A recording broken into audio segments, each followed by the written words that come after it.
প্রিয় দর্শক, STV US studio new York থেকে রাজীব হাসান আপনাদের সবাইকে আমাদের নিয়মিত অনুষ্ঠান আজকের শিরোনামে আমন্ত্রণ জানাচ্ছি। আজকে আমাদের সাথে আলোচনা করবার জন্য রয়েছেন ডক্টর নাফিস খান।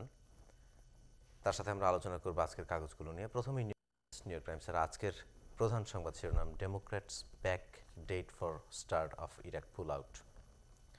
এবং আরেকটি সংবাদ রয়েছে, Boris N Yeltsin, reformer who broke up the USSR and led Russia died at 76। আসছি ইউএসএ টুডের প্রধান শিরোনামে, Al Maliki support eroding in Iraq. New York থেকে প্রকাশিত বাংলা সংবাদপত্রে আসছি। এখন সময় প্রধান শিরোনাম, সিঙ্গেল এন্ট্রি ভিসায় দিল্লি কলকাতা হয়ে সীমান্তে বাধা দিলে নো ম্যান সি ল্যান্ডে অবস্থান, হাসিনা বেনাপোল দিয়ে দেশে ঢুকবেন। ঢাকা থেকে প্রকাশিত দৈনিকগুলোতে আমরা আসছি। ইন্টারনেট সংস্করণ থেকে আজকে আমরা যা নিয়েছি, প্রথমেই দৈনিক ইত্তেফাক প্রধান শিরোনাম, প্রেস নোটের বৈধতা চ্যালেঞ্জ করে কাল হাইকোর্টে রিট, এবং সৌদি আরব, কুয়েত ও কাতার খালেদাকে ভিসা দিতে রাজি নয়, প্রশ্নবোধক। প্রথম আলো শিরোনাম, দুই নেত্রী দেশেই থাকবেন, উপদেষ্টা পরিষদের আনুষ্ঠানিক বৈঠকে আলোচনা। শেখ হাসিনার দেশে ফেরার নিষেধাজ্ঞার বিরুদ্ধে রিট হচ্ছে। এবং আরেকটি, খালেদা জিয়া দেশ ছাড়তে রাজি নন, ভিসাও দিচ্ছে না সৌদি আরব। যুগান্তরের প্রধান শিরোনাম, দেশ থেকে খালেদা জিয়া রাজি নন, সরকার আবার হার্ড লাইনে। এবং আরেকটি, শেখ হাসিনার পাশে দাঁড়াচ্ছেন ব্রিটিশ এমপি ও আইনজীবীরা। আমাদের সময় শিরোনাম, সরকারের সঙ্গে হাসিনা খালেদার সমঝোতা,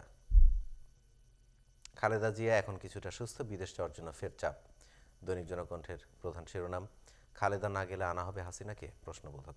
মোটামুটি এমন ছিল আজকের কাগজগুলোর প্রধান প্রধান সংবাদ শিরোনাম। আমরা পর্যালোচনায় আসছি এবং প্রথমে যে বিষয়টা আলোচনার জন্য আপনার সামনে উপস্থাপন করছি সেটি হচ্ছে নিউ ইয়র্ক টাইমসের প্রধান শিরোনাম, Democrats back date for start of Iraq pull out.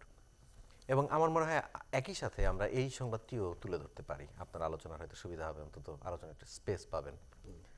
Al Maliki support eroding in Iraq.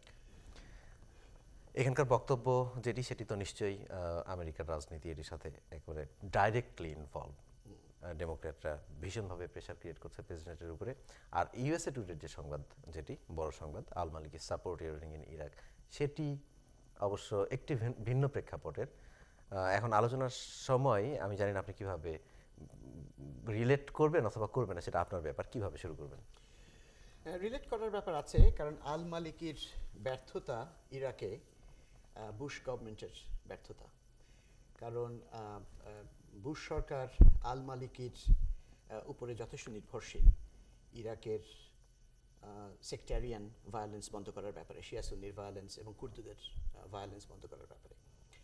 সুতরাং আল মালিকি যখন আনপপুলার হয়ে যাচ্ছে ইরাকে, এই খবরটা বুশ সরকারের জন্যে এবং রিপাবলিকানদের জন্য খুব সুখবর নয়।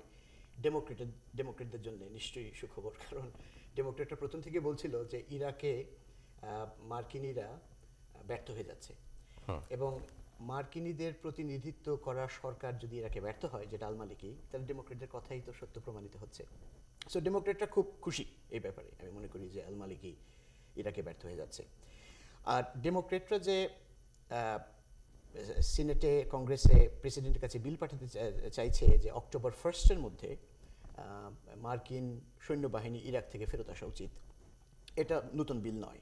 এটা আজকের খবরে আবার এসছে, কিন্তু বিলটা পুরনো। অনেক গতবারও কয়েক মাস আগেও বিলটা ছিল। বুশ সরকার, প্রেসিডেন্ট বুশ হোয়াইট হাউস থেকে এটা ভেটো দেবেন, আপনিও জানেন, আমিও জানি। আমরা এটা নিয়ে আলাপ করেছি আগেও একবার, যে 2/3 যে মেজরিটির প্রয়োজন সিনেটে এই বিলটা পাশ করার, সেটা ডেমোক্রেটদের নেই। এটা ডেমোক্রেটরা জানে। এখন প্রেসিডেন্ট বুশ যেটা বলছেন, যে এই 1 অক্টোবরের মধ্যে আমেরিকান সৈন্যদের ইরাক থেকে ফেরত নিয়ে আসার সঙ্গে ডেমোক্রেটরা যে বিলটা বেঁধে দিয়েছে, সেটা হচ্ছে মার্কিন সৈন্যবাহিনীর ফান্ডিং, $95 বিলিয়ন ব্যাপার, $100 বিলিয়ন ব্যাপার। এই ফান্ডিংটা বেঁধে দিয়েছে। এখানেই রিপাবলিকানদের আপত্তি। ওরা বলছে এটা দুটো সেপারেট ইস্যু। আমাদের সৈন্যরা অন্য দেশে আমাদের কারণে গেছে, তাদের লাইফ লাইন কেটে দেওয়া ঠিক হবে না। ডেমোক্রেটরা করেছে এই জন্যে যে এটা না হলে বুশ হয়তো অক্টোবরের 1 তারিখে সৈন্য ফিরিয়ে আনার ব্যাপারে আগ্রহী হবে না। তো প্রেসিডেন্ট বুশ বলছেন যে আমি যদি এখন ভিটো দিই এই বিলে, তাহলে ডেমোক্রেটরা পাশ করবে না সংসদ থেকে $95 বিলিয়ন। বাট ডেমোক্রেটরা বলছে আমরা এটা করবো, আমরা এটা পাশ করবো। আপনিও জানেন, আমিও জানি, এটা আলটিমেটলি পাশ হবে, কিন্তু একটু বিলম্ব হবে। এই বিলম্বটা প্রেসিডেন্ট বুশ চাইছেন না। আর মালিকির মালিকের জন্য এটা একটা সমস্যা, কারণ ইরাকের মালিকির যারা সাপোর্টার তারা যখনই বুঝতে পারবেন যে মালিকের উপর থেকে আমেরিকার সাপোর্ট কমে যাচ্ছে, কারণ ডেমোক্রেটরা সৈন্য প্রত্যাহারের প্রস্তাব দিচ্ছে, তখন স্বাভাবিকভাবেই মালিকের থেকে তারা সরে আসবেন, তারা মালিককে সাপোর্ট করবেন না। আমি মনে করি শুধুমাত্র সেক্টেরিয়ান ভায়োলেন্সের জন্য না, ওই ডেমোক্রেটদের এই বিলের কারণেও মালিকই ইরাকে আনপপুলার হয়ে যাচ্ছে। তাহলে আলটিমেটলি সামনের যেই অবস্থাটা আমরা আন্দাজ করতে পারছি সেটি হবে খুব দ্বন্দ্ববহুল কংগ্রেসে হবে। এবং আপনি যেটি বললেন এবং সেটা আমরা আমরা বুঝতেই পাচ্ছি যে এটা খুবই সেন্সিটিভ একটা জায়গা, যেখানে ডেমোক্র্যাটরা তেমন করে বলতে পারবে না যে আমরা এই এত পয়সা দেব না, মানে এই $1 বিলিয়ন, প্রায় $100 বিলিয়ন কাছাকাছি যেটা আপনি বললেন এবং যেটা আমরা জানি। তাহলে কি দাঁড়াবে শেষ পর্যন্ত?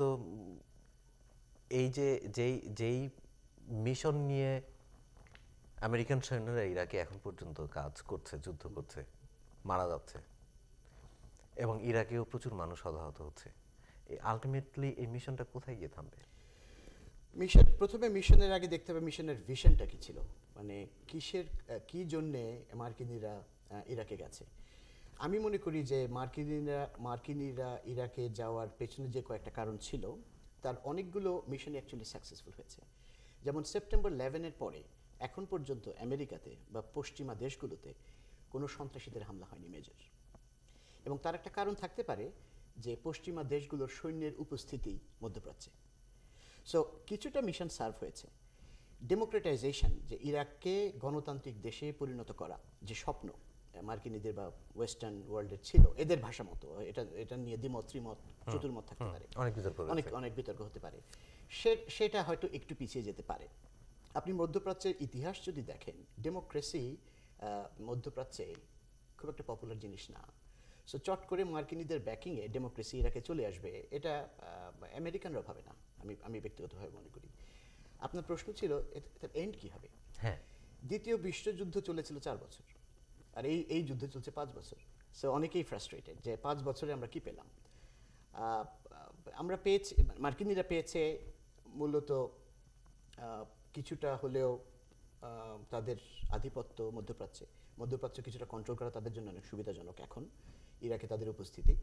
আমি কখনোই মনে করি না যে ইরাক থেকে মার্কিনীরা সরাসরি পুরোপুরি চলে আসবে। যেটা হবে, একটা আমেরিকান ব্যাকড গভর্নমেন্ট ইরাকে থাকবে, এবং যেভাবে আমেরিকানরা জার্মানিতে, ফিলিপিন্সে, কোরিয়াতে ছিল, জাপানে সেরকমভাবে আমেরিকানদের একটা উপস্থিতি থাকবে, কিন্তু এই মেজর স্কেলে হয়তো থাকবে না। আর ডেমোক্রেটরা যেটা করবে, ডেমোক্রেটরা পয়সা দেবে, ডেমোক্রেটরা সৈন্যদের পয়সা কাটবে না, কারণ নির্বাচন 2008-এ সামনে আসছে। 2008-এর নির্বাচনের এজেন্ডাতে এটা একটা বিরাট ফ্যাক্টর যে ডেমোক্রেটরা বোধহয় মার্কিন আধিপত্যবাদ বা মার্কিন সৈন্যদের পক্ষে না। এটা একটা বিরাট ফ্যাক্টর হয়ে যেতে পারে রিপাবলিকানদের জন্য, তারা এটাকে ইস্যু করতে পারে। সে কারণে ডেমোক্রেটরা পয়সা দেবে, একটা ফয়সলা হবে, হয়তো অক্টোবরের 1 না, কিন্তু এভেনচুয়ালি উইথ টাইম মার্কিনিরা আস্তে আস্তে পুল আউট করবে ইরাক থেকে। এতে গেল আমেরিকার আন্তর্জাতিক এবং জাতীয় রাজনীতির প্রেক্ষাপটে বর্তমান প্রশাসনের যেই ভূমিকা, প্রশাসন বলতে আমি সবটাকে বোঝাচ্ছি, সরকারি দল এবং বিরোধী দল। এখন আমেরিকার আরেকটি বিষয়ে আমরা আলাপ করবো একটুখানি, rise of Obama strains loyalty of Clinton turf. এটি হচ্ছে একবার রীতিমতো দলের অভ্যন্তরের রাজনীতি এবং পক্ষ প্রতিপক্ষের ব্যাপার।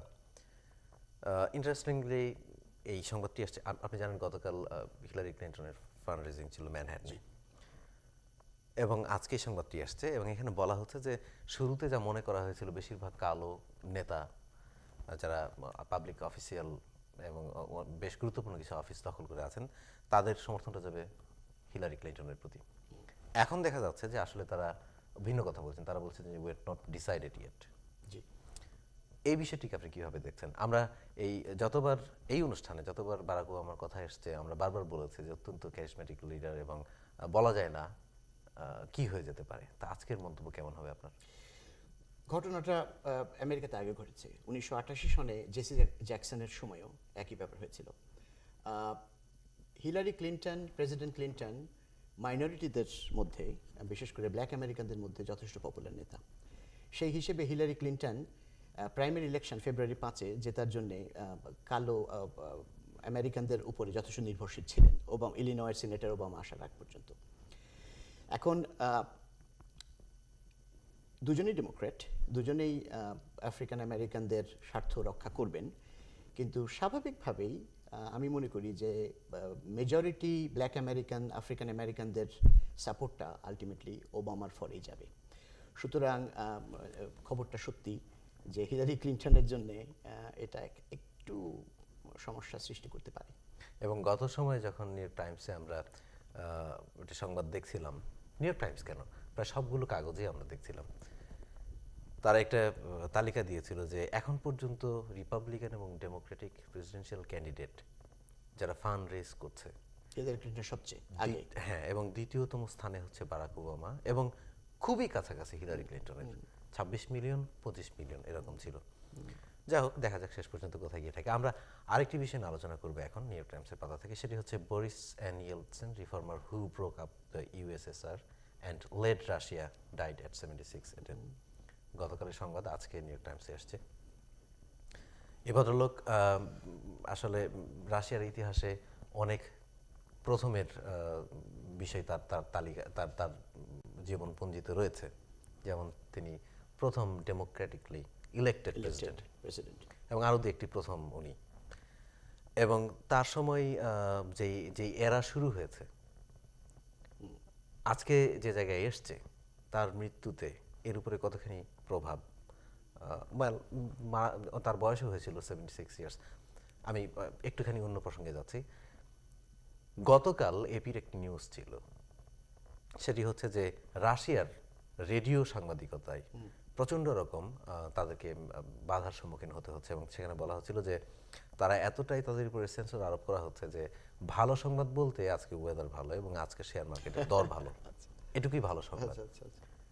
তো এই এরকমের ডেমোক্রেটিক সিস্টেমে বা ভালোত্বের দিকে, পশ্চিমাদের ভাষায় ওয়েস্টার্ন এবং আমেরিকান যারা ডেমোক্রেটিক সিস্টেমের পক্ষের লোক, তাদের জন্য এতখানি ভালো করেছেন, সেই ব্যাপারে আপনি কি বলবেন? আমার বিষয়টা বলতে এলোমেলো করে না, একদমই না। আমি আপনার প্রশ্নটা বুঝতে পেরেছি। আপনি বলছেন যে বরিস ইয়েলসিনের মতন এত বড় গণতান্ত্রিক নেতা, সোভিয়েত ইউনিয়ন ভেঙে রাশিয়া করার পেছনে যার একটা বিশেষ অবদান ছিল, তার মৃত্যুতে কি রাশিয়ানরা আবার সোশ্যালিজমের দিকে ফেরত যাবে কিনা, এরকম একটা মনে হয় না। পেরেস্ট্রয়কা শুরু করেছিলেন তো গর্বাচেভ। বরিস ইয়েলসিন উনি এটাকে এগিয়ে নিয়ে গেছেন, ডেমোক্রেটাইজেশন করতে রাশিয়াকে হেল্প করেছেন। বিশাল নেতা ছিলেন, বিশাল মাপের নেতা ছিলেন। 9 বছর রাশিয়াতে প্রিমিয়ার হিসেবে ছিলেন, এবং উনি he is the first leader actually who resigned, এবং পরে পুতিনকে উনি ক্ষমতায় বসিয়েছেন। উনার স্বাস্থ্যগত কিছু প্রবলেম ছিল, অনেকে বলে যে উনার অ্যালকোহল একটা প্রবলেম ছিল, হি ওয়াজ অ্যান অ্যালকোহলিক। ওনার হার্টের প্রবলেম ছিল, আর 76 বর্ষে মরা তো এটা খুব স্বাভাবিক একটা ব্যাপার। আমার মনে হয় না যে বরিস ইয়েলসিনের মৃত্যুতে রাশিয়ার ডেমোক্রেটিক কোনো কিছুতে কোনো প্রবলেম হতে পারে। I don't think so. The reason being Russia is already in a form, যেটা ডেমোক্রেটিক ফর্মে রাশিয়া চলে এসছে। সেই ফর্মের থেকে রাশিয়াকে বের করে নিয়ে আসা এখন একটু ডিফিকাল্ট হয়ে যাবে। আমরা আসছি বাংলা সংবাদপত্রগুলোতে। প্রথমেই নিউ ইয়র্ক থেকে প্রকাশিত বাংলা সংবাদপত্র, যেটি এখন সময় সাপ্তাহিক। এটির প্রধান শিরোনাম, সিঙ্গেল এন্ট্রি ভিসায় দিল্লি কলকাতা হয়ে সীমান্তে বাধা দিলে নো ম্যানস ল্যান্ডে অবস্থান, হাসিনা বেনাপোল দিয়ে দেশে ঢুকবেন। আজকেরও বাংলাদেশের কাগজগুলোর সব প্রধান শিরোনামগুলো জুড়ে আছেন বেগম খালেদা জিয়া এবং শেখ হাসিনা, যথাক্রমে বিএনপি এবং আওয়ামী লীগের দুই সভানেত্রী।